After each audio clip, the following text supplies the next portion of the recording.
وبركاته نحمده ونصلي على رسوله الكريم أما بعد فأعوذ بالله من الشيطان الرجيم بسم الله الرحمن الرحيم يا أيها الإنسان إنك كادح إلى ربك كدحا فملاقيه صدق الله العظيم رب اشرح لي صدري ويسر لي أمري واحلل عقدة من لساني يفقه قولي Bangladesh youth community Malaysia কর্তৃক আয়োজিত আন্তর্জাতিক শ্রমিক দিবস 2024 উপলক্ষে মালয়েশিয়ার রাজধানী কুয়ালালামপুরের ডাউন টাউনে অবস্থিত উইসমা এমসিএর গ্র্যান্ড বলরুমে ইসলামে শ্রমিকের অধিকার শীর্ষক আলোচনা সভায় আপনারা যারা উপস্থিত হয়েছেন আপনাদের সবাইকে জানাচ্ছি আন্তরিক শুভেচ্ছা এবং অভিনন্দন। আহলান ওয়া সাহলান ওয়া মারহাবান বিকুম ফি হাদাল লিকা আত-তাইয়িব আল মুবারাক। আলহামদুলিল্লাহ, আমরা অত্যন্ত সৌভাগ্যবান যে আমরা এমন একটা ধর্ম পেয়েছি যে ধর্মটা মজলুমকে নিয়ে কথা বলে। The vulnerable people of the society, সমাজে যারা মজলুম, অসহায়, যাদের কথা কেউ বলে না, তাদের অধিকার নিয়ে ইসলাম কথা বলে। আলহামদুলিল্লাহ পড়েন। ইসলাম শ্রমিকের অধিকার নিয়ে কথা বলে, লেবার রাইটস নিয়ে ইসলাম কথা বলে, ইসলাম উইমেন রাইটস নিয়ে কথা বলে, নারী অধিকার নিয়ে কথা বলে, ইসলাম হিউম্যান রাইটস নিয়ে কথা বলে, ইসলাম মানবাধিকার নিয়ে কথা বলে, ইসলাম অ্যানিমাল রাইটস নিয়ে কথা বলে, প্রাণী অধিকার নিয়ে কথা বলে। আল্লাহু আকবার। আপনি চাইলেই একটা প্রাণীকে আঘাত করতে পারবেন না। আমাদের দেশে এটা খুব বাজে একটা কালচার। কুকুর একটা দেখলেই আমরা কি করি? হয় ঢিল ছড়ি, না একটা লাথি মারি। কিছুই করে নাই আপনাকে, পাশ দিয়ে যাচ্ছে দেখলেই কি ঢিল মারে, লাথি মারে। আরো অনেক জঘন্য জঘন্য কাজ আমরা করি। তাহলে যারাই যেখানে বিপন্ন, মানবতা যেখানে বিপন্ন, সেখানেই ইসলাম হাজির হয়েছে। আলহামদুলিল্লাহ। এজন্য ইসলাম পেয়ে আমরা খুশি না বেজার বলেন? এজন্য প্রত্যেক সালাতের পরে আমরা ঘোষণা দিই, রাদিতু বিল্লাহি রাব্বা ওয়া বিল ইসলামি দীনা ওয়া বি মুহাম্মাদিন নাবিয়্যান ওয়া রাসূলা। আমরা আল্লাহকে রব হিসেবে পেয়ে খুশি, আমরা ইসলামকে দিন হিসেবে পেয়ে খুশি। তো আমরা রাসূল সাল্লাল্লাহু আলাইহি ইসলামকে নবী এবং রাসূল হিসেবে পেয়ে খুশি। তার মানে প্রত্যেক সালাতের পরে আমরা কি করি? এটার অ্যানাউন্সমেন্ট দেই। তো ইসলাম এমন একটা ধর্ম যেখানেই মানবতা বিপন্ন সেখানেই ইসলাম হাজির। তো আজকে আমরা লেবার রাইটস ইন ইসলাম, ইসলামে শ্রমিকের কি অধিকার, শ্রমিকদের যে রাইটস আছে, অধিকার আছে, এটা নিয়ে ইসলাম কি বলে, এই টপিকে আমরা কথা শুনবো ইনশাআল্লাহ বিইذنিল্লাহ। সম্মানিত শুধু আমি শুরুতেই কালামুল্লাহ মাজিদের একটি আয়াত তেলাওয়াত করেছি, সূরাতুল ইনশিকাকের 6 নম্বর আয়াত, যেখানে আল্লাহ তাআলা ইরশাদ করছেন, ইয়া আইয়ুহাল ইনসানু ইন্নাকা কাদিহুন ইলা রাব্বিকা কাদহান ফামুলাকি। অর্থাৎ হে মানুষ, তুমি তোমার রবের কাছে পৌঁছা পর্যন্ত কঠোর পরিশ্রম করতে হবে, অতঃপর তুমি তার সাক্ষাৎ লাভ করবে। আমাদের আলটিমেট গোল হচ্ছে আমরা আল্লাহর কাছে ফিরে যাব, ঠিক কিনা বলেন? কেউ মারা গেলে আমরা কি বলি? ইন্না লিল্লাহি ওয়া ইন্না ইলাইহি রাজিউন। আমরা আল্লাহর জন্য এবং আল্লাহর দিকেই আমরা ফিরে যাব। তো আল্লাহ বলেন, ইন্নাকা কাদিহুন ইলা রাব্বিকা কাদহান ফামুলাকি। হে মানুষ, তুমি তোমার রবের কাছে পৌঁছা পর্যন্ত কঠোর পরিশ্রম করতে হবে, তারপরে তুমি তোমার রবের সাক্ষাৎ পাবে। তার মানে এই দুনিয়াটা হচ্ছে পরিশ্রমের জায়গা। প্রিয় ভাইরা, এখানে পরিশ্রম না করলে সফলতার দেখা মিলে না। বাঁচতে হলে, সারভাইভ করতে হলে, টিকে থাকতে হলে আপনাকে পরিশ্রম করতে হবে।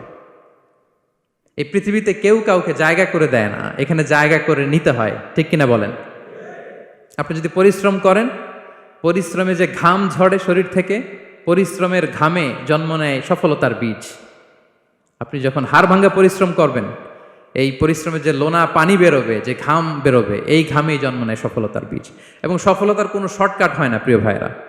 অনেকে অল্পতে সফল হতে চায়, শর্টকাট খুঁজে, আছে না নাই? না, সফলতার জন্য আপনাকে লং কাটে যেতে হবে। ওখানে কোনো লিফট থাকে না, সিঁড়ি বেয়ে উঠতে হয়। অনেকে চায় যে সফলতার লিফটে উঠবো, সুইচ চাপবো, সাকসেসফুল ইন লাইফ। না, এত সহজ না, আপনাকে সিঁড়ি বেয়ে উঠতে হবে। তাহলে পরিশ্রমের কোনো বিকল্প নেই। এই দুনিয়াটা হচ্ছে পরিশ্রমের জায়গা, সংগ্রামের জায়গা। আপনি সফল হতে হলে আপনাকে পরিশ্রম করতে হবে, করতেই হবে। আর পরিশ্রমে কোনো লজ্জা নেই।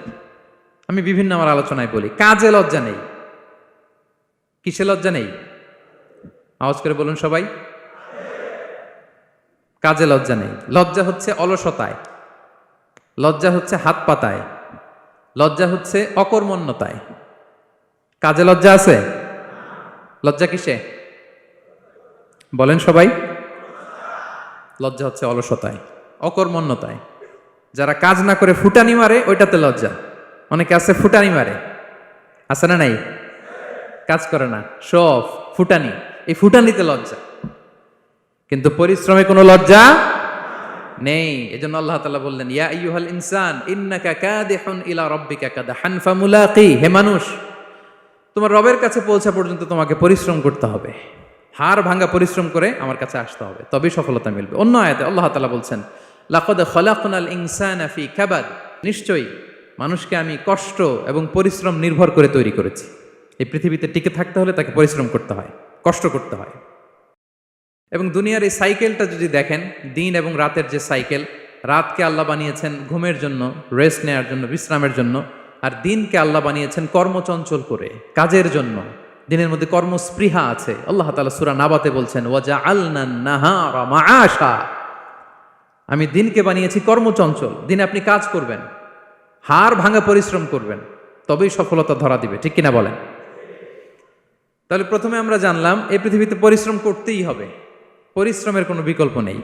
সফল হতে চাইলে কি করতে হবে? আওয়াজ করে বলবেন, কি করতে হবে? এবং ইসলাম এই পরিশ্রমকে উৎসাহিত করে, পরিশ্রমের মাধ্যমে যে ইনকাম, এটাকে উৎসাহিত করে। বিষ্ণু ঈসা ইসলাম বলেন, মা আকালা আহাদুন তাআমান কাত্তু খায়রান আইয়াকুলা মিন আমালি ইয়াদাই। মানুষ পরিশ্রম করে তার দুই হাত দিয়ে উপার্জন করে যে জীবিকা নির্বাহ করে, এর চেয়ে শ্রেষ্ঠ জীবিকা পৃথিবীতে আর নেই। আল্লাহু আকবার। আপনারা যারা কষ্ট করে ঘাম ঝরিয়ে উপার্জন করেন, এই পৃথিবীতে এর চেয়ে শ্রেষ্ঠ উপার্জন আর হতে পারে? পরিশ্রম করে ঘাম ঝরিয়ে আপনি যে রিজিক এর বন্দোবস্ত আপনার হয়, এই খাবারের চেয়ে শ্রেষ্ঠ খাবার পৃথিবীতে হতে পারে? এরপর বিষ্ণু ঈসা ইসলাম বললেন, ওয়া ইন্না নাবিয়াল্লাহি দাউদ আলাইহিস সালাম কানা ইয়াকুলু মিন আমালি ইয়াদিহি। আল্লাহর নবী দাউদ আলাইহিস সালাম তিনি নিজ হাতের উপার্জন থেকে খেতেন। সুবহানাল্লাহি বিহামদি।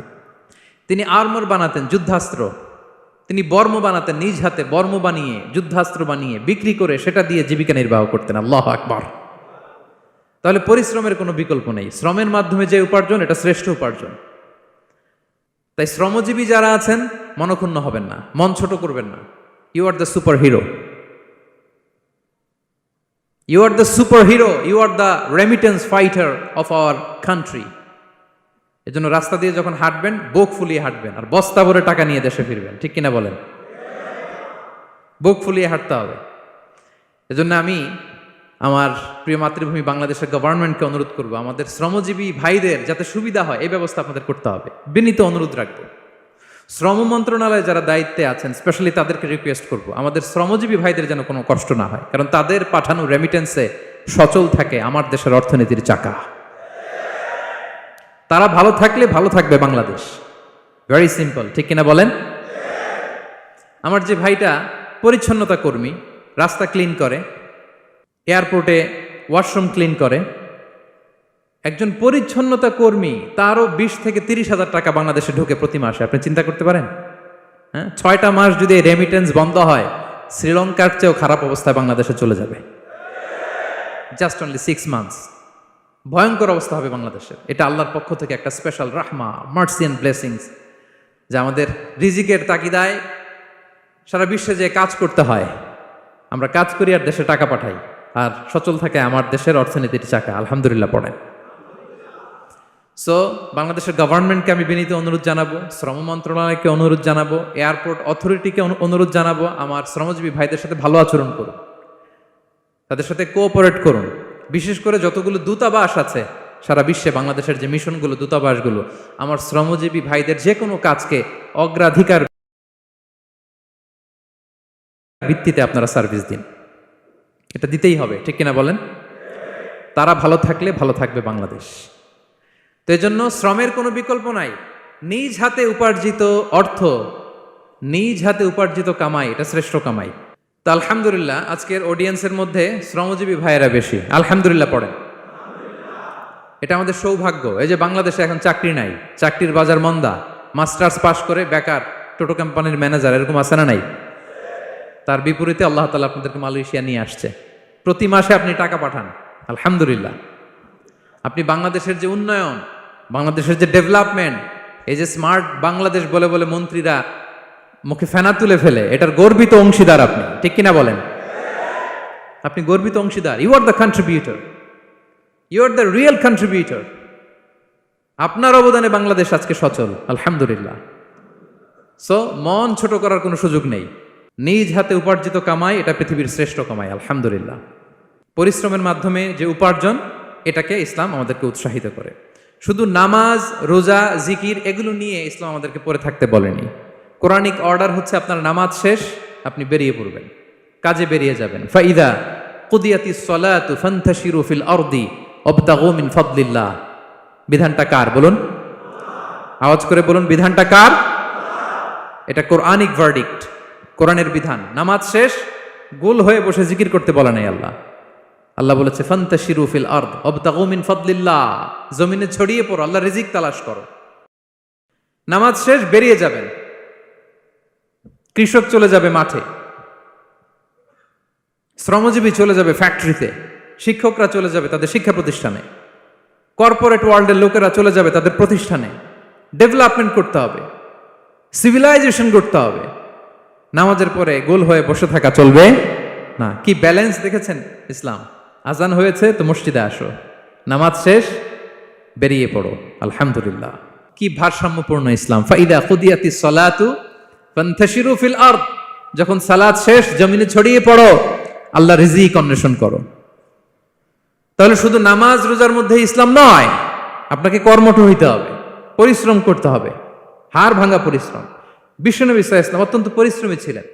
He started his first career as a shepherd, সুবহানাল্লাহ। ওনার প্রথম ক্যারিয়ার উনি রাখাল হিসেবে শুরু করেছেন।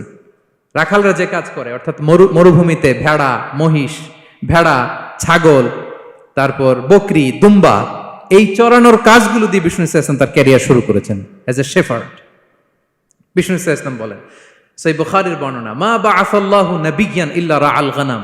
আল্লাহ তাআলা এই পৃথিবীতে এমন কোন নবী পাঠায় নাই যে নবীরা ছাগল চড়ায় নাই। সুবহানাল্লাহ পড়বেন না? সাহাবারা বললেন, ওয়া আনতা ইয়া রাসূলুল্লাহ, হে আল্লাহর নবী আপনিও ছাগল চড়িয়েছেন? বিষ্ণু সাল্লাল্লাহু আলাইহি ওয়াসাল্লাম বললেন, নাআম, আমিও ছাগল চড়িয়েছি। ওয়া কুনতু আরআহা আলা কারারিত লি আহলি মক্কা, আমি অল্প কিছু মজুরির বিনিময়ে, অল্প কিছু টাকার বিনিময়ে, সামান্য কিছু পারিশ্রমিকের বিনিময়ে মক্কার লোকদের ছাগল চড়িয়ে দিতাম। সুবহানাল্লাহ পড়েন। ছাগল হচ্ছে খুব টেরা প্রাণী, ডানে টানলে বায়ে যায়, বায়ে টানলে ডানে যায়। তাদেরকে একসাথে করা অ্যাজ এ শেফার্ড, এটা মরুভূমিতে খুব কষ্টের কাজ। আল্লাহ তাআলা প্রত্যেক নবীকে দিয়ে ছাগল চড়িয়েছেন যাতে করে কিছুদিন পরে নবীরা মানুষ চড়াতে পারে। সুবহানাল্লাহ। আল্লাহ বুঝাতে চাইলেন, এখন ছাগল চড়াও, এদের উপর যদি কন্ট্রোল নিতে পারো তাহলে মানব জাতির উপর কন্ট্রোল নিতে পারবো। আল্লাহু আকবার। এজন্য প্রত্যেকটা নবীকে দিয়ে, সহিহ বুখারীর বর্ণনা, মা বাআসাল্লাহু নাবিয়্যান ইল্লা রাআল গানাম, আল্লাহ পৃথিবীতে এমন কোন নবী পাঠায় নাই যেই নবীকে দিয়ে আল্লাহ ছাগল চড়ায় নাই। তো বিষ্ণু সাল্লাল্লাহু আলাইহি ওয়াসাল্লাম ছাগল চড়িয়েছেন, অত্যন্ত সুঠাম দেহী ছিলেন, কর্মঠ ছিলেন। তার মানে বিষ্ণু সাল্লাল্লাহু আলাইহি ওয়াসাল্লামও পরিশ্রম করে উপার্জন করেছেন, ঠিক কিনা? ছাগল চড়াতেন, তার বিনিময়ে সামান্য কিছু পারিশ্রমিক নিতেন, মজুরি নিতেন, এতে লজ্জা নাই। এজন্য এই কথা দিয়ে শুরু করেছি যে কাজে লজ্জা নেই। এই তো বিষ্ণু সাল্লাল্লাহু আলাইহি ওয়াসাল্লামের ক্যারিয়ার গেল। আমরা যদি সাহাবাদের জীবনী দেখি, ওনারাও পরিশ্রমী ছিলেন। কেউ খেজুর বাগানে কাজ করতেন, কেউ কৃষি কাজ করতেন, কেউ বাজারে ব্যবসা করতেন, কেউ বসে থাকেন নাই। হাড় ভাঙা পরিশ্রম করেছেন প্রত্যেকটা সাহাবা। তারা আমাদের মডেল, তারা আমাদের সুপার হিরো, তারা আমাদের আইকন, ঠিক কিনা? নবীরা আমাদের মডেল, সাহাবারা আমাদের মডেল। বিষ্ণু সাল্লাল্লাহু আলাইহি ওয়াসাল্লাম কর্মঠ ছিলেন, ওনার সাহাবারা অত্যন্ত কর্মঠ ছিল। কেউ বসে থাকতেন না, পরিশ্রম করতেন, হাড় ভাঙা পরিশ্রম করতেন, উপার্জন করতেন। তারা আমাদের জন্য প্রেরণার বাতিঘর। অনেক সাহাবাদের বায়োগ্রাফি থেকে আপনাদেরকে ঘটনা শেয়ার করা যাবে। আমি একজন সাহাবার জীবনী শোনাবো আপনাদেরকে। আব্দুর রহমান ইবনে আউফ রাদিয়াল্লাহু তাআলা আনহু। 10 জন জান্নাতের, দুনিয়াতে বসে যে 10 জন সাহাবা জান্নাতের সুসংবাদ পেয়েছেন তাদের মধ্যে একজন, আলহামদুলিল্লাহ বলেন। আব্দুর রহমান ইবনে আউফ রাদিয়াল্লাহু তাআলা আনহু প্রথম 8 জন মক্কায় যারা কালিমা পড়ে মুসলমান হয়েছে তাদের একজন। তার স্ট্যাটাসটাকে জেনে নেন। তো তিনি যখন মক্কা থেকে হিজরত করে মদিনায় গেলেন, মনে রাখবেন মক্কা থেকে যে সাহাবারা বাড়ি ঘর ছেড়ে হিজরত করেছে তাদেরকে বলে মহাজির, মানে হিজরতকারী সাহাবা। আর মদিনাতে যে সমস্ত সাহাবারা তাদেরকে রিসিভ করেছেন তাদেরকে বলে আল আনসার, মানে সাহায্যকারী সাহাবা। তো যারাই হিজরত করে মক্কা থেকে মদিনায় যেত, বিষ্ণু ইসা ইসলাম মদিনার কোন সাহাবীর সাথে তার ভাই পাতিয়ে দিতেন, আল মুআখাত, ব্রাদারহুড করে দিতেন, দায়িত্ব দিতেন যে তুমি এই সাহাবীকে দেখবে। তো আব্দুর রহমান ইবনে আউফ রাদিয়াল্লাহু তাআলা আনহু যখন হিজরত করে গেলেন, তার দেখভাল করার জন্য যে সাহাবীর দায়িত্ব পড়ল তার নাম হচ্ছে সাআদ ইবনুর রাবিয়া, আনসারী সাহাবী রাদিয়াল্লাহু তাআলা আনহু। বিষ্ণু বললেন, সাআদ, আব্দুর রহমান ইবনে আউফ তোমার ভাই, ভাই বানিয়ে দিলেন। কি বানিয়ে দিলেন? তুমি তাকে টেক কেয়ার করবে, সে হবে তোমার মেহমান। সুবহানাল্লাহ। সাআদ ইবনুর রাবি রাদিয়াল্লাহু তাআলা আনহু তিনি আব্দুর রহমান ইবনে আউফকে ডেকে নিয়ে গেলেন, ঘরে নিয়ে গেলেন মেহমানকে, এবং বললেন, ইয়া সাআদ ইন্নী আকসারুল আনসারি মালান। হে সাআদ, তুমি চিন্তা করো না, তুমি মনে করো না যে তোমার ভরণ পোষণ দিতে আমার কষ্ট হবে। আমি মদিনার সবচাইতে বড় বিজনেস ম্যাগনেট, সবচাইতে বড় বিজনেস ম্যাগনেট আমি। No tension, don't worry about it. Tension নিও না, আসো, তোমার জন্য আমার কি প্রপোজাল শোনো। ফাআকসিমু লাকা নিসফা মালি, আমার যত সম্পদ আছে আমি অর্ধেক তোমার দিয়ে দিব। সুবহানাল্লাহ। এত আসতে আপনার বাড়িতে কেউ মেহমান হলে করতে পারবেন এরকম? আল্লাহ, কেমন প্রেরণার বাতিঘর তারা। ফাআকসিমু নিসফা মালি, হে আব্দুর রহমান ইবনে আউফ, আমার অর্ধেক সম্পদ তোমারে দিয়ে দিব। এখানেই শেষ না, এরপর বলতে লাগলেন, আমার অনেকগুলো স্ত্রী আছে, তুমি কোথায় যে মেয়ে খুঁজবা, প্রস্তাব দিবা, এত ঝামেলার দরকার নাই।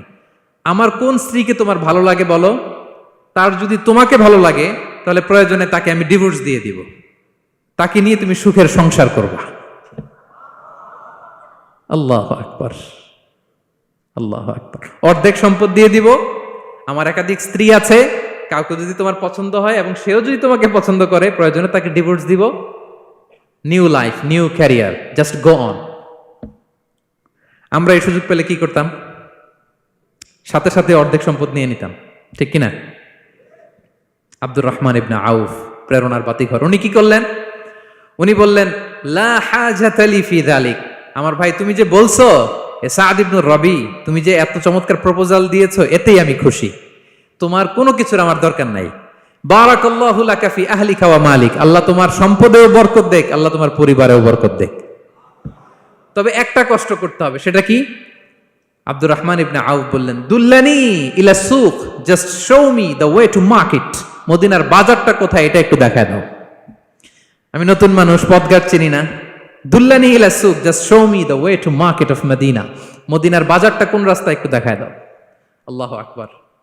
সাআদ ইবনুর রবি বললেন, এই তো মদিনার বাজার। উনি যে কিছু ঘি কিনলেন, পনির কিনলেন, কিনে বিক্রি করলেন, প্রফিট করলেন। ওই প্রফিট দিয়ে আরো বেশি করে কিনলেন, আবার বিক্রি করলেন, প্রফিট, আবার বিক্রি করলেন, প্রফিট। এই কেনা বেচা করতে করতে 1-2 মাসের মধ্যে উনি মদিনার one of the biggest business magnate হয়ে গেলেন। আল্লাহু আকবার। কি হাড় ভাঙ্গা পরিশ্রমই না তারা করেছেন। একেবারে রেডি ক্যারিয়ার ছিল, গেলাম সবচেয়ে বড় বিজনেসম্যানের অর্ধেক সম্পত্তি পেয়ে গেলাম। He didn't accept the ready career, rather he made his own path with his own endeavor. নিজের চেষ্টায়, নিজের পরিশ্রমে, নিজের ঘাম ঝরিয়ে নিজের ক্যারিয়ার তৈরি করেছেন। চিল্লায় বলেন ঠিক কিনা? This is the biography of Abdur Rahman ইবনে আউফ রাদিয়াল্লাহু তাআলা আনহু। সাহাবারা কতটা পরিশ্রম করেছেন, তার মানে বিশ্বনবী পরিশ্রমী ছিলেন, সাহাবারা পরিশ্রমী ছিলেন। এবং বিষ্ণু ইসা ইসলাম পরিশ্রম করতে বলতেন সবাইকে, হাত পাততে নিষেধ করতেন, কারণ দারিদ্রতা বড্ড ভয়ঙ্কর। দারিদ্রতা যার আসে সে বুঝে। বাংলা একটা কথা আছে, অভাব যখন দরজায় এসে দাঁড়ায়, ভালোবাসা তখন, হ্যাঁ সবার মুখস্থ, দেখছেন? অভাব যখন দরজায় এসে দাঁড়ায়, ভালোবাসা তখন জানলা দিয়ে পালায়। দারিদ্রতা ইমানকে। আপনি পার্বত্য চট্টগ্রামের অবস্থা জানেন?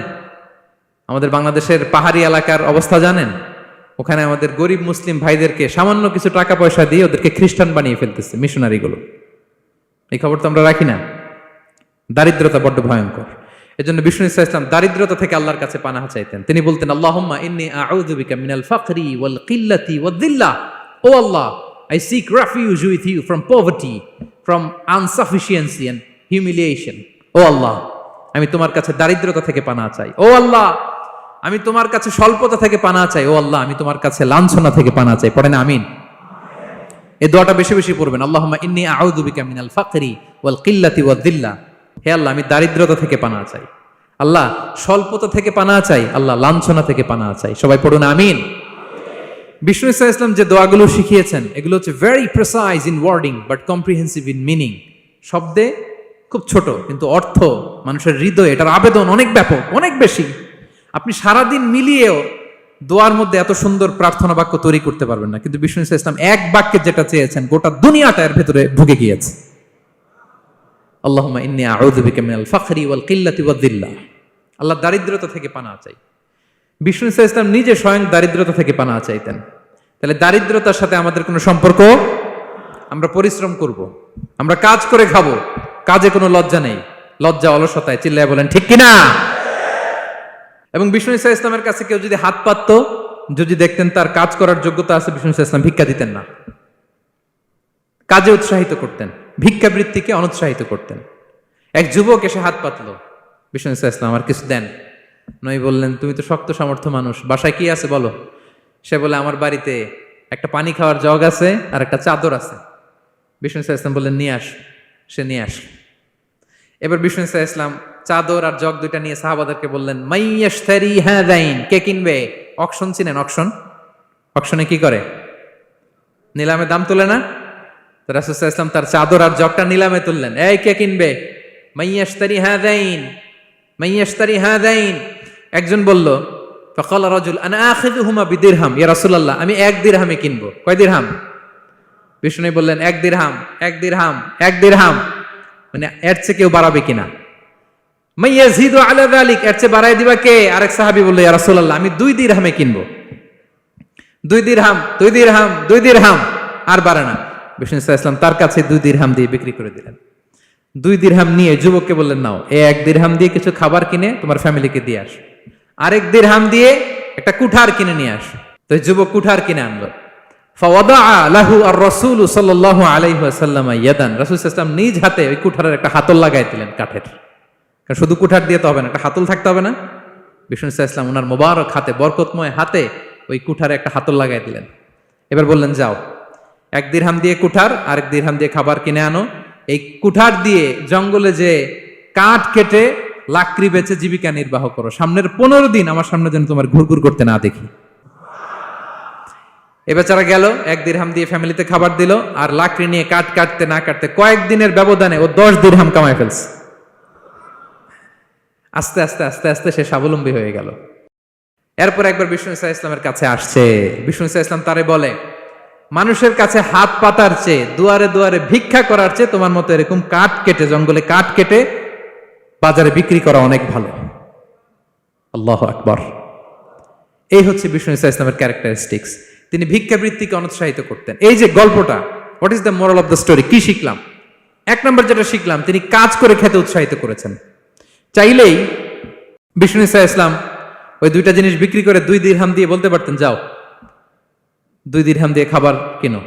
ওই বেলা খেয়ে রাতের বেলা আরেক দুয়ারে যে ভিক্ষা করতো, ঠিক কিনা বলেন? কথা বুঝতেছেন? 2 দিরহাম দিয়ে যদি খাবার কিনতো, তো দুপুরে খেয়ে রাতে কি করতো?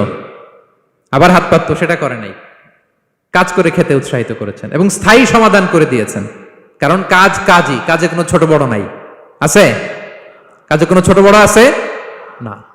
তাহলে ইসলাম আমাদেরকে পরিশ্রমী হতে শেখায়, কর্মমুখী হতে শেখায়।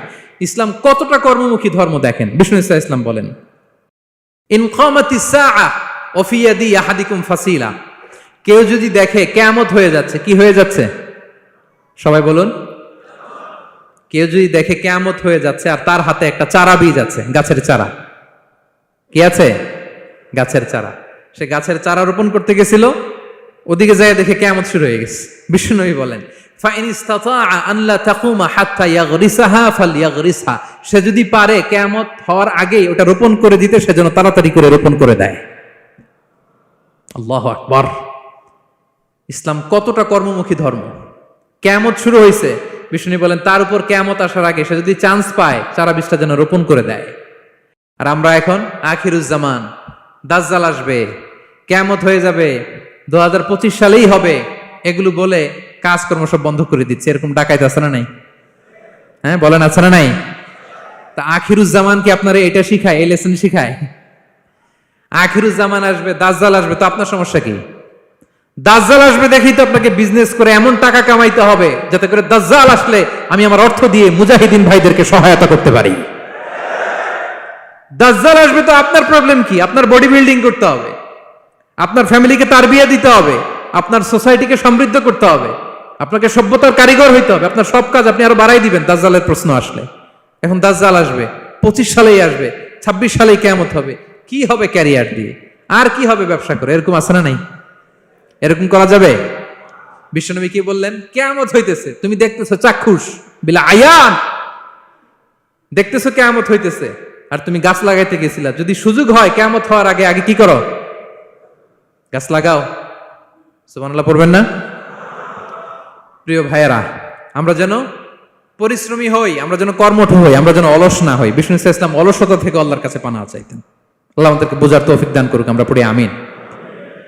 আল্লাহ নবী সাল্লাল্লাহু আলাইহি ওয়াসাল্লাম শুধু পরিশ্রম করতে বলেছেন এমন নয়, তিনি পরিশ্রমীদেরকে পছন্দ করতেন। এক সাহাবীর সাথে তিনি মুসাফা করলেন, দেখলেন হাতটা বড্ড খসখসে, তিনি শ্রমজীবী সাহাবী। এটা যখন তিনি শুনতে পেলেন, তিনি পরম মমতায় আলতো করে ওই শ্রমিক সাহাবীর হাতে তিনি চুমু খেলেন। আল্লাহু আকবার। এবং ওনার আন্ডারে যারা কাজ করত তাদের সাথে বিষ্ণু ইসলামের যে আচরণ, ওনার যে শ্রমিক, ওনার যে খাদেম, তাদের সাথে বিষ্ণু ইসলামের যে ডিলিং শুনলে আপনি অবাক হয়ে যাবেন, অবাক হয়ে যাবেন। আপনি কারো ব্যাপারে যদি রিয়েল ইনফরমেশন চান, আপনি কয়েকটা জায়গায় নক করতে হবে। 1 নাম্বার, ধরেন যে একজন বড় সাহেব, তার আসল তথ্য যদি চান তার বউকে জিজ্ঞেস করেন। কারে জিজ্ঞেস করবেন? ওয়াইফকে জিজ্ঞেস করবেন, স্ত্রীকে, আসল তথ্য পাবেন। 2 নাম্বার, তার বাড়ির দারোয়ানকে জিজ্ঞেস করবেন। কাকে? 3 নাম্বার, তার ঘরের কাজের বুয়া, সব জানে উনি, ওই কাজের বুয়া থেকে রিপোর্ট নেবেন, ঘরে যে কাজ করে। 4 নাম্বার, তার ড্রাইভার, দারোয়ান, কাজের বুয়া, ওয়াইফ, এদের কাছ থেকে যদি আপনি জিজ্ঞেস করেন, ফলের বিড়াল বেরিয়ে আসবে। ঠিক কিনা বলেন? তো আসেন বিষ্ণু ইসলামের যে খাদেম, কর্মচারী, তারা একটু জিজ্ঞেস করি বিষ্ণু ইসলামের আচরণ কেমন ছিল। বিষ্ণু ইসলামের খাদেমের নাম হচ্ছে আনাস রাদিয়াল্লাহু আনহু। আলহামদুলিল্লাহ, খাদিমুর রাসূলিল্লাহ, বিষ্ণু ইসলামের খাদেম। আসেন ওনাকে জিজ্ঞেস করি যে বিষ্ণু ইসলামের আচরণ কেমন ছিল। আনাস রাদিয়াল্লাহু তাআলা আনহু বলেন, খাদিমতুন নবিয়্যা 10 সিনিন, আমি বিষ্ণু ইসলামের 10 বছর খেদমত করেছি। 1-2 বছর না, 10 বছর বিষ্ণু ইসলামের খেদমতে আমি নিয়োজিত ছিলাম। ফামা ক্বালা লি লিমা সানা'তা ওয়ালা লিমা লা সানা'তা, 10 বছরের মধ্যে একদিনও কখনো বলে না, এ আনাস এটা কেন করলা, এই আনাস এমনটা কেন হলো, এটা কেন করলা না, একদিনের জন্য বলে নাই। কেন এটা করছো, কেন এটা করো নাই, এরকম কোনো প্রশ্ন আমাকে কোনোদিন করে নাই। সুবহানাল্লাহ। আনাস রাদিয়াল্লাহু তাআলা আনহু কি ভুল করেন নাই? করছেন। ছোট মানুষ তো, একেবারে ছোট বাচ্চা ছিলেন। ওনার আম্মা যখন আনাস রাদিয়াল্লাহু তাআলা আনহুকে নিয়ে আসছে, বিষ্ণু ইসলাম মক্কা থেকে হিজরত করে মদিনায় আসলেন, সবাই বিশ্বনবীকে ঘিরে ধরলো, সবাই বিশ্বনবীকে সালাম দেয়, মুসাফা করে, হাদিয়া দেয়। আনাসের মা চোখের পানি ছাড়ে, বিশ্বনবীর কাছে লজ্জায় এসে বলে, ইয়া রাসূলুল্লাহ, সবাই আপনাকে উপহার দেয়, সবাই আপনাকে হাদিয়া দেয়, আমি আপনারে কি হাদিয়া দেব? হাদিয়া দেওয়ার মতো কিছু নাই আমার এই কলিজার টুকরা আনাস ছাড়া, আমি আনাসকেই আপনারে হাদিয়া দিয়ে দিলাম। ইয়াখদুমুকা ইয়া রাসূলুল্লাহ, হে নবী, আনাস আপনার খেদমত করবে, আপনার অজুর পানি এনে দিবে, আপনার মেসওয়াকটা এনে দিবে, আপনার জুব্বাটা এনে দিবে। আমি আমার কলিজার টুকরা, আমার নাড় ছেঁড়া ধন আনাসকেই আপনারে উপহার দিয়ে দিলাম। আনাস রাদিয়াল্লাহু তাআলা বিষ্ণু ইসলামের সাথে থাকতেন, অজুর পানি এনে দিতেন, জামা এনে দিতেন। বিষ্ণু বললেন, আনাস আমার ওই জুব্বাটা নিয়ে আসো। ছোট্ট আনাস জুব্বা আনতে যে মদিনার বাচ্চারা খেলতেছে, আমাদের দেশে যে খেলে, কুতকুত খেলে, চারা খেলে, এইটা খেলে, সেইটা খেলে, ওই খেলাধুলা দেখে নবীর জামা আনার কথা উনি ভুলে গেলেন। বাচ্চাদের সাথে দাঁড়িয়ে খেলা দেখতে আরম্ভ করলেন। এখন সময় গড়িয়ে অনেক হয়ে গেল, আনাসও আসে না, জুব্বাও আসে না। ঘটনা কি? বিষ্ণু ইসলাম বললেন, যাই নিজের জামা নিজে নিয়ে আসি। তো বের হলেন, যে দেখে সর্বনাশ, আনাসকে পাঠাইছি জুব্বা আনতে, আনাস দেখি এদিকে খেলার মধ্যে মগ্ন হয়ে আছে। বিষ্ণু ইসলাম কিছুই বললেন না, নিয়ে আসি। তো বের হলেন, যে দেখে সর্বনাশ, আনাসকে পাঠাইছি জুব্বা আনতে, আনাস দেখি এদিকে খেলার মধ্যে মগ্ন হয়ে আছে। বিষ্ণু ইসলাম কিছুই বললেন না, চুপ করে যে উনিও আনাসের পিছনে এভাবে দাঁড়িয়ে রইলেন, কিছুই বলে না। তো আনাস খেলা একবার এদিকে দেখে, একবার ওদিকে দেখে, একবার এদিকে ঘুরতে ঘুরতে হঠাৎ দেখে পিছনে কে? স্বয়ং বিশ্বনবী। আল্লাহ, বিশ্বনবীর দেখে তো আনাস রাদিয়াল্লাহু তাআলার কলিজাটা এখানে চলে আসছে ভয়। হায় হায়, আজকে খবর আছে, হায় হায়, আমার না জুব্বা আনতে বলছিল, আমি কি কাজ করলাম, ভয়ে আটকে উঠছে। বিষ্ণু ঈসা ইসলাম ধমক দেয় নাই, পিট্টি দেয় নাই, কিছু করে নাই, শুধু একটা মুচকি হাসি দিয়েছে। আনাস রাদিয়াল্লাহু তাআলা আনহু বলে, বিশ্বনবীর সেই দিনের মুচকি হাসির শাসন মৃত্যুর আগ পর্যন্ত আমাকে সোজা রাস্তায় রেখেছে, আর ডানে বায়ে করি নাই কোনোদিন। তার মানে শাসন করতে জানলে ব্যাত মারা লাগে না, শাসন করতে জানলে গায়ে হাত তোলা লাগে না, শাসন করতে জানলে মুচকি হাসি দিয়েও শাসন করা যায়, ঠিক কিনা বলেন? বিশ্বনবীর মুচকি হাসির শাসন আনাস রাদিয়াল্লাহু তাআলা আনহুকে আজীবন সোজা রাস্তা রেখেছে। তাহলে শ্রমজীবীদেরকে বিষ্ণু ঈসা ইসলাম কতটা সম্মান করতেন, শ্রদ্ধা করতেন, ভালোবাসতেন, বুঝতে পারছেন সবাই? প্রিয় ভাইয়েরা, লেবার রাইটস ইন ইসলাম, ইসলামে শ্রমিকের অধিকার। শ্রমিকদেরকে ইসলাম কমপক্ষে 7টা অধিকার দিয়েছে। কয়টা? 1 নাম্বার, ইসলাম একজন শ্রমিককে প্রথম যে অধিকারটা দিয়েছে সেটা হচ্ছে কাজ শেষে, শ্রম শেষে তার পারিশ্রমিকের অধিকার, মজুরি পাওয়ার অধিকার, কাজ শেষে বেতন পাওয়ার অধিকার। কাজ করেছেন তো আপনি বেতন পাবেন, এটা আপনার অধিকার। বেতন বা পারিশ্রমিক এটা একটা কর্মজীবীর অধিকার। আপনার কোম্পানির মালিক যে আপনার বেতন দেয়, এটা কি দয়া করে? করুণা? তো এটা যদি করুণা হয়, সে যে আপনার কাজ করে দেয়, এটাও তো করুণা, এটা তো আর বড় করুণা, কি বলেন? আপনি যে স্যালারি পে করেন, এটা যদি করুণা হয়, সে যে পরিশ্রম করে, সে তো আর বড় করুণা করে আপনারে, তার কারণে তো আপনার কোম্পানি টিকে আছে, ঠিক কিনা বলেন? তাহলে এটা করুণা নয়, এটা শ্রমিকের অধিকার। এবং বিশ্বনবী সাল্লাল্লাহু আলাইহি ইসলামের সেই ঐতিহাসিক বাণী, তিনি বলেছেন, আতুল আজীরা আজরাহু ক্বাবলা আন ইয়াজিফা আরাকু, ঘাম শুকিয়ে যাওয়ার আগে শ্রমিককে তার পারিশ্রমিক বুঝিয়ে দাও। সুবহানাল্লাহ, বিশ্বনবীর ঐতিহাসিক বাণী। এখন জাতিসংঘ আমাদেরকে শিখায় যে শ্রমিকের মজুরি দিতে হবে, অন টাইমে দিতে হবে, স্যালারি দিতে হবে, এই করতে হবে, সেই করতে হবে। মানবাধিকারের কর্মীরা আমাদেরকে শিখায়, তারা শিখানোর 1500 বছর আগে বিশ্বনবী সাল্লাল্লাহু আলাইহি ইসলামের ঐতিহাসিক বাণী, তিনি বলেছেন, আতুল আজীরা আজরাহু ক্বাবলা আন ইয়াজিফা আরাকু, শ্রমিকের ঘাম শুকাবার আগে তার মজুরি পেমেন্ট করে দাও। সুবহানাল্লাহ বিহামদি। ঘাম শুকিয়ে যাওয়ার আগে মানে অন টাইম, দ্রুততম সময়ে শ্রমিককে তার মজুরি দিয়ে দাও, তার বেতন দিয়ে দাও। যারা শ্রমিককে তার পারিশ্রমিক অন টাইমে দেয় না, স্যালারি অন টাইমে পে করে না, টালবাহানা করে, গরিমসি করে, তাদের ব্যাপারে বিষ্ণু ঈসা ইসলাম কি বলেন? বিষ্ণু বলেন, 3 শ্রেণীর ব্যক্তি, সালাসাতুন আনা খাসমুহুম ইয়াউমাল কিয়ামা, 3 শ্রেণীর ব্যক্তির বিরুদ্ধে আমি বিশ্বনবী কিয়ামতের দিন আল্লাহর কাঠগড়ায় মামলা দায়ের করব। আমি বিশ্বনবী 3 শ্রেণীর ব্যক্তির বিরুদ্ধে আমি বিশ্বনবী আল্লাহর সুপ্রিম কোর্টের কাঠগড়ায় মামলা দায়ের করব। এর মধ্যে 1 শ্রেণীর ব্যক্তি হচ্ছে রাজুলুন ইস্তাআজারা আজীরান ফাস্তাওফা মিনহু ওয়া লাম ইউতিহি আজরা, কোন ব্যক্তি যে শ্রমিক নিয়োগ দেওয়ার পরে তার কাছ থেকে কাজ বুঝে নিয়েছে কিন্তু তাকে তার প্রাপ্য বুঝিয়ে দেয়নি। এরকম ডাকাত আমাদের সমাজে আছে না নাই? কাজ ঠিকই বুঝে নিছে কিন্তু তার প্রাপ্যটা বুঝিয়ে দেয়। বিশ্বনবী বলেন, তার বিরুদ্ধে আমি মামলা দায়ের করব। প্রিয় ভাইরা, বুঝে থাকলে উত্তর দেন। বিশ্বনবী যার বিরুদ্ধে মামলা দায়ের করবে তার জান্নাত তো একেবারে ডাইরেক্ট, তাই না? হ্যাঁ, সুন্দর বলছে একজন, তার কোনো জামিন নাই, ঠিক কিনা বলেন? বিশ্বনবী যার বিরুদ্ধে মামলা দায়ের করেছে তার জান্নাতে যাওয়া তো দূর কি বাত, সে জান্নাতের ঘ্রাণও তার নাকে ঢুকবে না, চিল্লায় বলেন ঠিক কিনা? এই জন্য খবরদার, শ্রমিককে তার শ্রম নেয়ার পরে তার পারিশ্রমিক দিয়ে দেন, তার ঘাম শুকিয়ে যাওয়ার আগে, মানে অন টাইম। এটা নিয়ে কোনো টালবাহানা করা যাবে তা না হলে বিশ্বনবী তার বিরুদ্ধে মামলা দায়ের করবে। তার মানে 1 নম্বর অধিকার বুঝে পাইছেন? আপনি যে কাজ করেন, কাজের বিনিময়ে যে পারিশ্রমিক পান, যে স্যালারি পান, এটা আপনার অধিকার। এটা করুণা নয়, এটা অনুকম্প নয়, এটা কোনো দয়া নয়, ইটস ইউর রাইট, এটা আপনার অধিকার। আওয়াজ করে বলুন তো, গলা ফুলিয়ে, এটা আপনার কি? 2 নাম্বার, একটা শ্রমিককে ইসলাম যে অধিকার দেয় সেটা হচ্ছে চুক্তি মাফিক সকল সুযোগ সুবিধা প্রাপ্তির অধিকার। অর্থাৎ একজন এমপ্লয়ার যখন তার এমপ্লয়িকে নিয়োগ করে, একটা এমপ্লয়মেন্ট কন্ট্রাক্ট থাকে না? এমপ্লয়মেন্ট কন্ট্রাক্ট বোঝেন তো? একটা চুক্তিপত্র থাকে, এখানে ফিক্স করা থাকে ওয়ার্কিং আওয়ার্স, কয় ঘন্টা আপনি কাজ করবেন, আপনার জব স্পেসিফিকেশন, কি করবেন কি করবেন না, আপনার স্যালারির ব্যাপারে থাকে, কত স্যালারি দিবে, কখন দিবে, আবার আপনি ওভার টাইম করলে এক্সট্রা পে করবে, আপনি রেগুলার কাজ করলে ঘন্টায় per hour 20 ringgit, over time করলে 40 রিঙ্গিট। তারপর আপনি কখন ব্রেক নেবেন, একটা ব্রেক থাকে না যে এই টাইমে একটা ব্রেক দিতে হবে, এগুলো মিউচুয়াল আন্ডারস্ট্যান্ডিং এ এমপ্লয়মেন্ট কন্ট্রাক্টে থাকে। আপনি হলিডে কখন করবেন, ছুটি থাকতে হবে, টানা 7 দিন কাজ করানো যাবে বলেন? না, আন্তর্জাতিকভাবে এটা নিষিদ্ধ। টানা 7 দিন কোনো কাজ নাই, একদিন তার হলিডে থাকতে হবে, তার অ্যানুয়াল লিভ থাকতে হবে। Right to rest and leisure, বিশ্রামের একটা সময় লাগবে। এই যে 1 মে আন্তর্জাতিক শ্রমিক দিবস, এটা শুরু হয়েছে কিভাবে? ইউনাইটেড স্টেটস অফ আমেরিকার শিকাগোতে 1986 সালে এই কাজের বিরুদ্ধেই তারা আন্দোলন করেছিল। টানা 7 দিন তাদেরকে দিয়ে গাদার মতো খাটুনি খাটাতো, দাসের মতো তাদের সাথে আচরণ করা হতো। তারা আন্দোলন শুরু করেছিল, 8 জনকে গুলি করে নিহত করা হয়েছিল। সেখান থেকে এই মে দিবস। কিন্তু বিষ্ণু ঈসা ইসলাম 1500 বছর আগে এই শ্রমিকদের অধিকারের ব্যাপারে সোচ্চার ছিলেন। আলহামদুলিল্লাহ বলেন।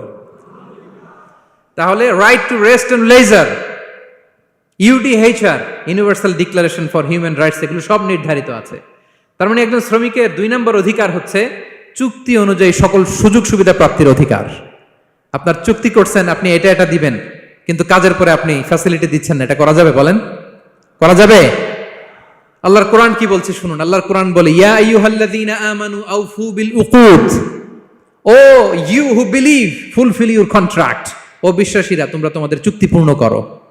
ও আউফু বিল আহদি ইন্নাল আহদা কানা মাসউলা, তোমরা যে কমিটমেন্ট করেছো, যে কন্ট্রাক্ট করেছো, এই চুক্তি তোমরা পূর্ণ করো। তা না হলে কিয়ামতের কঠিন ময়দানে এই চুক্তির ব্যাপারে, কন্ট্রাক্টের ব্যাপারে, এই এগ্রিমেন্টের ব্যাপারে আপনারা জিজ্ঞেস করবে কে?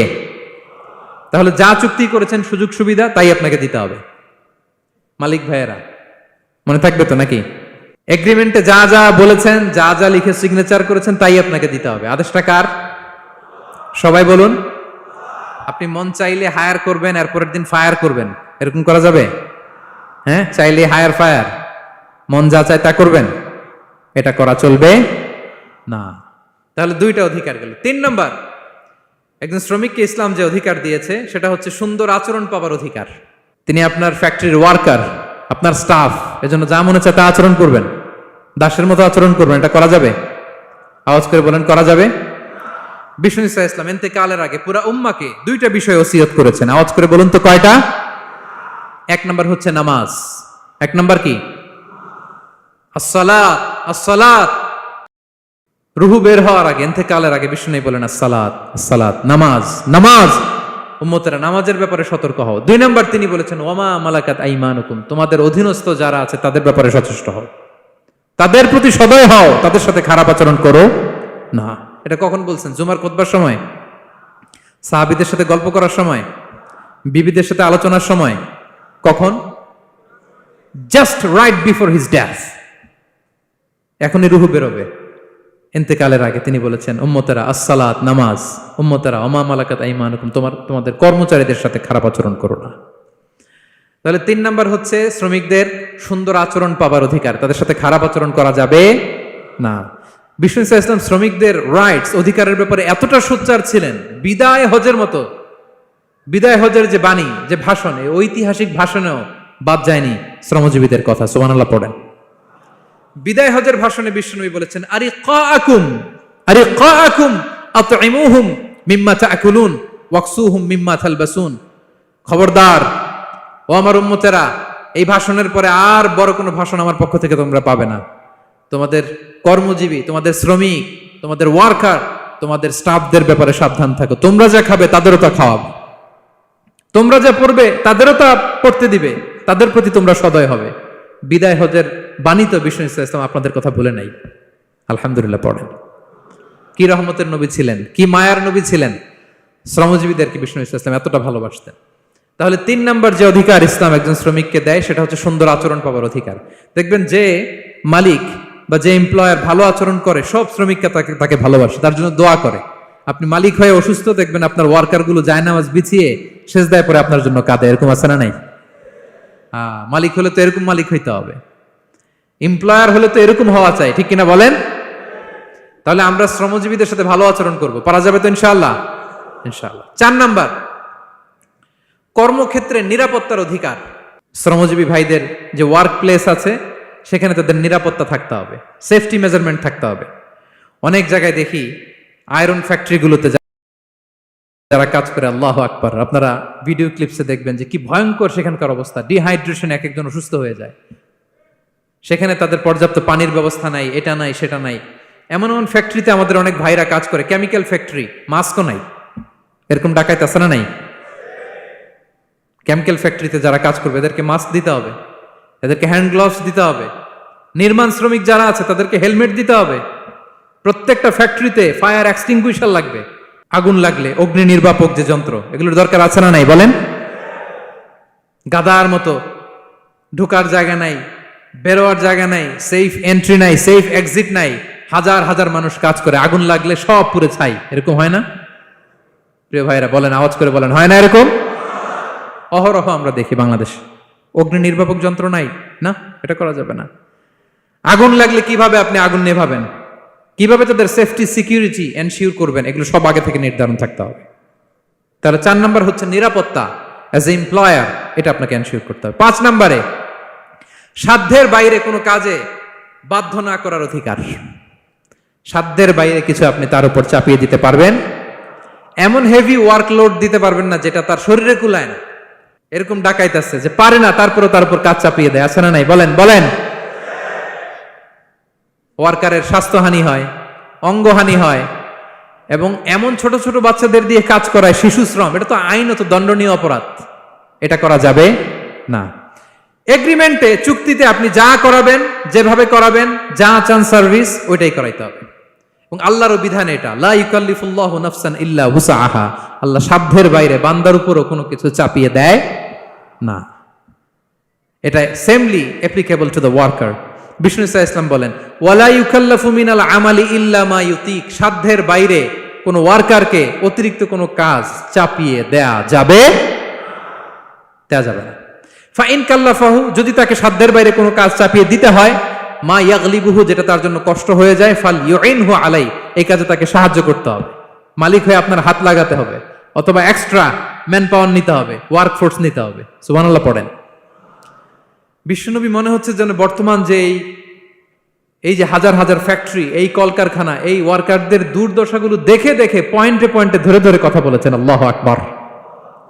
যদি সাধ্যের বাইরে কিছু চাপিয়ে দিতে হয় তাহলে তাকে সহায়তা করতে হবে। তাহলে 5 নাম্বার শ্রমিকের অধিকার হচ্ছে সাধ্যের বাইরে কোনো কাজে বাধ্য না করার অধিকার। আপনি বাধ্য করতে পারবেন না। কটা গেল? 5টা। মাশাআল্লাহ, খুব মনোযোগী শ্রোতা। 6 নম্বরে শ্রমিকের উপর আল্লাহ যা যা ফরজ করেছেন তা আদায়ের অধিকার দিতে হবে আপনাকে। সালাতের সময় হলে তাকে নামাজ পড়তে দিতে হবে। নন মুসলিম হলে এটা ভিন্ন ইস্যু, তখন আপনি চেষ্টা করবেন একটা মুসলিম কোম্পানিতে যাওয়ার, মুসলিম মালিকের আন্ডারে যাওয়ার, অথবা তাদেরকে সবাই মিলে অ্যাপ্লিকেশন করে বুঝাবেন যে সামান্য ফরজ নামাজটুকু পড়ার অনুমতি, পারমিশন আমরা চাই। কিন্তু কোনো মুসলিম এমপ্লয়ার নামাজের জন্য বাধা দিতে পারবে না। রমজান মাসে রোজা রাখা শ্রমিকের জন্য ফরজ না, অনুমতি দিতে হবে। নারী কর্মীদেরকে, যারা নারী কর্মী আছে তাদেরকে পর্দার অনুমতি দিতে হবে, হিজাবের অনুমতি দিতে হবে। মালিক তো দূরের কথা, আমাদের বাংলাদেশে অনেক বিশ্ববিদ্যালয়ের শিক্ষকরাই অনুমতি দেয় না। এরকম ডাকাত শিক্ষক আছে না নাই? এরকম জালেম বাংলাদেশে আছে না নাই? ঢাকা বিশ্ববিদ্যালয় চিন্তা করা যায়, মুসলিমদের টাকা দিয়ে যে বিশ্ববিদ্যালয়, ওখানে আমার বোনেরা পর্দা করে যেতে পারে না, আমার মুসলিম বোনেরা হিজাব পড়তে পারে না, নেকাব পড়তে পারে না। এই অধিকার কি শিক্ষককে দেওয়া হয়েছে? কথা বলেন না, never. You never can do that. একটা রেগুলার ড্রেস কোড থাকবে, এটা সবাই মানবে। এটার উপরে দিয়ে সে চাদর পরবে না ওড়না পরবে না হিজাব পরবে না ব্লেজার পরবে, এটা নিয়ে নাক গলানোর ক্ষমতা কোনো শিক্ষকের নাই। চিল্লায় বলেন ঠিক কিনা? তাহলে আপনার কর্মস্থলে মুসলিম নারীরা যদি কাজ করে, নারী কর্মীদের জন্য পর্দার ব্যবস্থা করতে হবে, ঠিক কিনা বলেন? হালাল ফুড খাওয়ার ব্যবস্থা থাকতে হবে। ওয়াইন খাওয়ানো যাবে না, ড্রিঙ্কস করানো যাবে না, পর্ক খাওয়ানো যাবে না, ঠিক কিনা বলেন? আপনার কোম্পানিতে আপনার শ্রমিককে দাড়ি রাখতে চাইলে দাড়ি রাখার অনুমতি দিতে হবে, ঠিক কিনা বলেন? দাড়ি রাখা ওয়াজিব। দাড়ি রাখা কি? কোন মতে সুন্নাতে মুআক্কাদা, যেটাই আমরা বলি, একজন মুসলিমের জন্য এটা আবশ্যক। দাড়ি রাখতে বাধা দেয়া যাবে? আমাদের বাংলাদেশে দেয়? হ্যাঁ, কোন কোম্পানি দেয়? কোন কোম্পানি দেয় বলেন? হ্যাঁ, আরং। এই পাওয়া গেছে আরং। কিছুদিন আগে দাড়ি রাখবে বলে এক ছেলেকে কর্মচ্যুত করেছে। এরকম আছে না নাই? করা যাবে? করা যাবে বলেন? না। দাড়ি রাখার অনুমতি দিতে হবে, নারীদেরকে হিজাব করার অনুমতি দিতে হবে। এটা অধিকার, এটা অধিকার। শ্রমিকের উপর আল্লাহ তাআলা যা যা ফরজ করেছে এটা আদায়ের অধিকার তাকে দিতে হবে। আলহামদুলিল্লাহ বলেন। 7 নাম্বার, সর্বশেষ, সামাজিক নিরাপত্তা লাভের অধিকার, সোশ্যাল সিকিউরিটি। শ্রমিকের পুঁজি হচ্ছে তার শ্রম, তার জীবন যৌবন সব দিয়ে আপনার ফ্যাক্টরিরে একেবারে শীর্ষে নিয়ে গেল, শেষ জীবনে আপনি মালিক তারে ভুলে গেলেন, এরকম আছে না নাই? নো, তার জন্য সোশ্যাল সিকিউরিটির ব্যবস্থা করতে হবে। অনেক শ্রমিক ভাইরা আছে সারা জীবন ফ্যাক্টরির জন্য কাজ করে শেষ বয়সে দুরারোগ্য ব্যাধিতে আক্রান্ত, তাদের খোঁজ খবর কেউ নেয় না। এটা গভর্নমেন্টের দায়িত্ব। গভর্নমেন্ট ফান্ড থেকে, কোম্পানির ফান্ড থেকে, অথবা কোনো যাকাত ফান্ড থেকে, অথবা কোনো এন্ডাওমেন্ট ফান্ড থেকে, অর্থাৎ ওয়াকাফের ফান্ড থেকে তাদের সোশ্যাল সিকিউরিটির ব্যবস্থা করতে হবে। সামাজিক নিরাপত্তা দরকার আছে না নাই বলেন? এটা আপনাদের অধিকার। এই 7টা অধিকার ইসলাম একজন শ্রমিককে দিয়েছে। তো শ্রমিককে ইসলাম শুধু অধিকারই দিয়েছে, মালিকের কোনো অধিকার নাই নাকি? এবার মালিকরা খেপে উঠছে। এতক্ষণ মালিকরা চুপচাপ, আমি দেখতেছি তো, এতক্ষণ যা যা বলতেছি মালিকরা চুপচাপ শুনতেছে। যখনই বলছি মালিকের অধিকার আছে না নাই, মালিকরা কয় আছে। হ্যাঁ, ইসলাম চেক এন্ড ব্যালেন্স করেছে। ইসলাম হচ্ছে ভেরি ব্যালেন্সড রিলিজিয়ান, ভারসাম্যপূর্ণ একটা জীবন ব্যবস্থা। শ্রমিকেরও দায়িত্ব আছে। শ্রমিকেরও কি প্রিয় ভাইয়েরা দায়িত্ব আছে। বিষ্ণু ঈসা ইসলাম বলেন, সালাসাতুন লাহুম আজরান, 3 শ্রেণীর ব্যক্তি আছে যাদেরকে আল্লাহ যে কোনো কাজ করলে ডাবল রিওয়ার্ড দিবে, ডাবল। আপনি নামাজ পড়লে যাওয়া সওয়াব, এক করলে দ্বিগুণ সওয়াব। এর মধ্যে এক শ্রেণীর হচ্ছে ওয়ালা আবদুল মামলুক ইদা আদ্দা হাক্কাল্লাহ ওয়া হাক্কা মাওয়ালি, ওই দাস যে তার আল্লাহর ইবাদত করে, আল্লাহর হকও পালন করে আর তার মনিবের হকও পালন করে। এখানে দাস বলতে শুধু আগের সময়ের দাসই নয়, বর্তমান সময়ের যারা কর্মজীবী তারাও। কোন কর্মজীবী সে যদি আল্লাহর বিধান, আল্লাহর হক আদায় করে, পাশাপাশি যার আন্ডারে সে কাজ করে তার হকও আদায় করে, বিষ্ণু ঈসা ইসলাম বলেন সব কাজে তার প্রতিদান হবে ডবল ডবল। পড়েন আল্লাহু আকবার। তাহলে শ্রমিকের দায়িত্ব হচ্ছে কোম্পানিকে যে সার্ভিস তার দেওয়া এটা পূর্ণাঙ্গ রূপে দিতে হবে। এটা হচ্ছে শ্রমিকের দায়িত্ব। 1 নম্বরের দায়িত্ব হচ্ছে লয়ালটি, আমানতদারিতা। 1 নম্বর দায়িত্ব কি? আপনি বেতন নেন আপনার বসের কাছ থেকে, কোম্পানির কাছ থেকে, কিন্তু সার্ভিস দেন আরেক কোম্পানির, হবে? বলেন। যার নুন খাই তার গুণ গাইতে হবে। আপনি যেই কোম্পানি থেকে স্যালারি নেন, সার্ভিস আপনার তাকে দিতে হবে। লয়ালটি থাকতে হবে, বিশ্বস্ততা, এটা জরুরি, এটা থাকতে হবে। আপনার মালিক আপনার কাছ থেকে এই লয়ালটি প্রাপ্য, সেজন্য আপনার উপর আস্থা রাখে, আপনার বস যেন আপনার উপর আস্থা রাখতে পারে, এইটা মালিকের অধিকার। কথা কি বুঝেন? হ্যাঁ, এবার শ্রমজীবী ভাইরা একটু ঠান্ডা হয়ে গেছে, দেখছেন চেক এন্ড ব্যালেন্স। কথা বলেন ঠিক কিনা? আপনার মালিক আপনার কাছ থেকে এটা প্রাপ্য, এটা তার অধিকার, বিশ্বস্ততা। ইন্না খায়রা মান ইস্তাজারতাল কবিউল আমিন, যাকে নিয়োগ দেওয়া হবে তার মধ্যে 2টা কোয়ালিটি থাকতে হয়। কয়টা? মুসা আলাইহিস সালাম ফেরাউনের বাবুর্চিকে 1 থাপ্পড় মারলেন রেগে মেগে। উনি থাপ্পড় মারছিলেন আদব শিক্ষা দেওয়ার জন্য, কিন্তু বেচারা সাথে সাথে মরে গেছে। উনি মারছিলেন আদব শিখানোর জন্য, বেচারা যে মরে যাবে মুসা আলাইহিস সালাম জানতেন না। এখন দেখে সব গুনাহ, সেটা তো মরে গেছে, অক্কা পাইছে। উনি দিলেন দৌড়। মুসা আলাইহিস সালাম দৌড়াতে দৌড়াতে প্রাণ ভয়ে চলে গেলেন আরেক সীমান্তে, মিশর ছেড়ে আরেক এলাকায়। যে দেখে কিছু লোক ধাক্কাধাক্কি করে তাদের উটগুলোকে পানি খাওয়াচ্ছে, আর 2টা মেয়ে পাশে চুপ করে বসে আছে। উনি বুঝতে পারলেন মেয়েগুলো এই ইয়াং ছেলেদের সাথে ধাক্কাধাক্কি করে টিকতে পারবে না। উনি এগিয়ে গেলেন, বললেন তোমরা পানি খাওয়াবো ওটদেরকে? হ্যাঁ খাওয়াবো, আসো। উনি ওটগুলো নিয়ে সবাইকে সরিয়ে পানি খাইয়ে দিলেন, মেয়েরা চলে গেল। এবার বাবার কাছে যেয়ে বলল, বাবা এমন এক ছেলের সন্ধান পাইছি, ছেলেটা খুব ভালো, আমাদের চেহারার দিকে তাকায় না, মাটির দিকে তাকিয়ে কথা বলে। আজকে এই লোক না থাকলে আমরা আমাদের ওটগুলোকে পানি খাওয়াতে পারতাম না। আর ভিনদেশী লোক, আমরা চিনিও না। ইন্না খায়রা মান ইস্তাজারতাল কবিউল আমিন। বাবা কাজ করেন, আমাদের তো রাখাল লাগবে, আমাদের দেখভাল করার জন্য তো একজন সুপারভাইজার দরকার, এই ছেলেকে আপনি কাজে রেখে দেন। সুবহানাল্লাহ পড়বেন না? হ্যাঁ। বাবা বলল যাও নিয়ে আস। মেয়ে 2জন যেয়ে বলল আব্বার কাছে চলেন, আব্বা আপনার কথা বলবে, আপনার সাথে আলাপ করবে। মুসা আলাইহিস সালাম বললেন ঠিক আছে, তোমরা পেছনে পেছনে যাও, আমি তোমাদের আগে আগে যাই। তোমরা আমাকে বলবা যে ডানে না বায়ে না সামনে। সুবহানাল্লাহ পড়বেন না? কি চরিত্র, কি চরিত্র ছিল যাতে করে তাদের দিকে তাকানো না লাগে, মুসা আলাইহিস সালামের নজর যেন তাদের দিকে না পড়ে। মুসা আলাইহিস সালাম বললেন আমি আগে যাই, তোমরা পিছন থেকে বলো ডানে না বায়ে, কোন গলি, কোথায় যাব। আল্লাহু আকবার। তো যাওয়ার পরে মুসা আলাইহিস সালামের সততা, এই বিশ্বস্ততা আর স্ট্রেংথ, শক্তি দেখে